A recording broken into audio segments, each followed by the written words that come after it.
Number 315 in the Indicator series is Between Midnight and Dawn of the Indicator Noir Volume 3 sets, and this one was a bit weird within its tonality and how it approached its story. Now, it's a story of two police officers, Rocky and Dan, who have been partners for a long while, working in the police force, and before that in the army.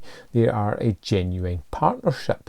And things take a turn when Rocky decides that he kind of likes the sound of one of the operators telling them where to go as officers and he wants to find out who Kate is.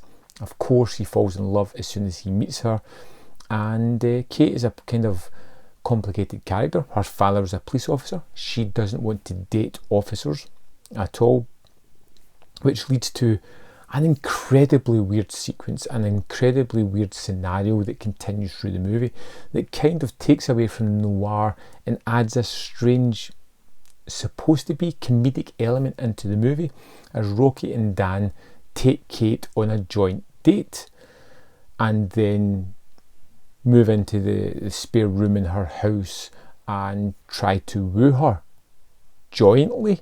It's kind of strange and odd and weird, but I liked it. I liked the energy that Mark Stevens and Edmund O'Brien brought as both Rocky and Dan, and I felt they kind of pushed this unusual tone over the line for me, making it kind of enjoyable somewhat. Of course, there's a bad guy in the form of Richie Gaddis who they have to capture after he commits a kind of shooting and goes on the run. They capture him. He vows to get vengeance against these guys and then promptly escapes and attempts to do so. And it becomes rather dark in this one as things happen to our pairing of officers that really kind of move the movie on to a much more darker, thrilling second half. And that's where the real change occurs for me, from a strange kind of mismatched comedy movie at the start to a hardened revenge thriller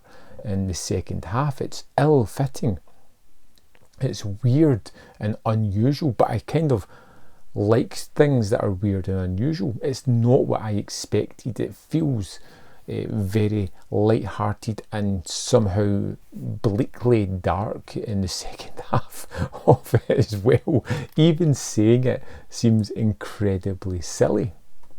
It has these moments where the violence is super real and dark and bleak and shocking and out of nowhere, and it kind of mixes both light and dark elements expertly. I don't know who conjured the magic in here, how they managed to contain it, but they create a movie that has both an easy breezy feel and a dark, gritty, hardened thriller element at the same time. It looks wonderful. It has some great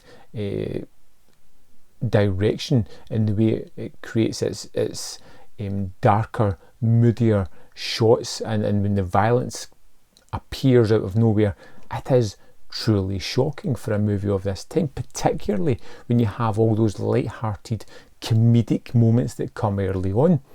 And that's what really kind of captivates me about this movie, the strange tonality and how they balance it, from that first half that's genuinely charming and comedic and light and breezy to the second half that is far more dark and revenge fueled and shocking. Between Midnight and Dawn was a kind of weird movie, one that unsettled me watching it because I never knew where exactly it was going to go or how it was going to play the next scene, but one that I ultimately enjoyed and would recommend checking out.